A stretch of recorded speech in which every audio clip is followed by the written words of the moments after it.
চাঁদা না পেয়ে ছাত্রলীগ যুবলীগের মধ্যযুগীয় কায়দায় বর্বরচিত হামলা।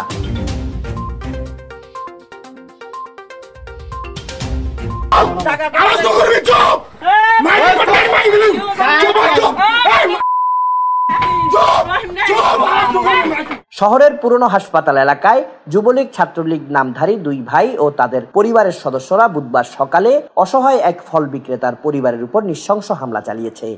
চরম মারধরের শিকার সেই ফল বিক্রেতা রহমান জানিয়েছেন, 2 লক্ষ টাকা চাঁদা দাবি করার পর আদায় করতে না পেরে তার বসতঘর দখল করতে চেয়েছিল হামলাকারী আলী আকবর বাদশাহ, আলী আজম রাজা ও তাদের পিতা বরমিয়া। পরবর্তীতে বসতঘর দখল করতে এসে ব্যর্থ হলে তাকে নির্মমভাবে মারধর করে তারা।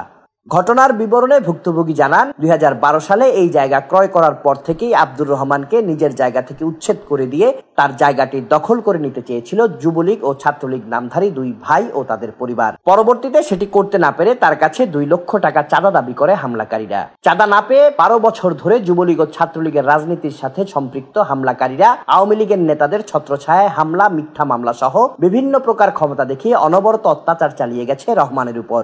এমনকি ক্ষমতাসীনদের ভয়ে এত বছর যাবৎ নিজের বসতঘর মেরামত করতেও পারেনি সে।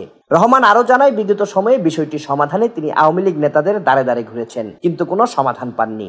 রহমান আক্ষেপ করে বলেন, আমি জেলা আওয়ামী লীগের সাধারণ সম্পাদক হাজী মোহাম্মদ মুসা মাতব্বর, সহ সভাপতি হাজী কামাল উদ্দিন, সাংগঠনিক সম্পাদক শাওয়াল উদ্দিন, পৌর আওয়ামী লীগের সাধারণ সম্পাদক হাজী মনসুর আলী, সাবেক পৌর মেয়র আকবর হোসেন চৌধুরী ও কাউন্সিলরদের কাছে অগণিতবার গেলেও তারা কেউ আমার পাশে দাঁড়ায়নি।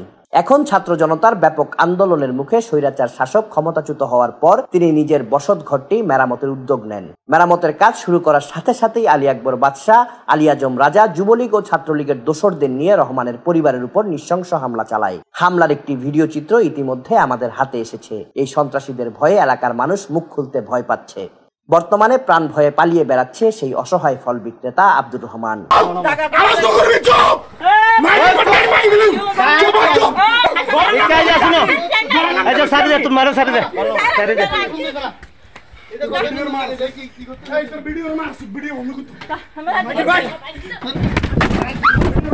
Desk report, CST TV।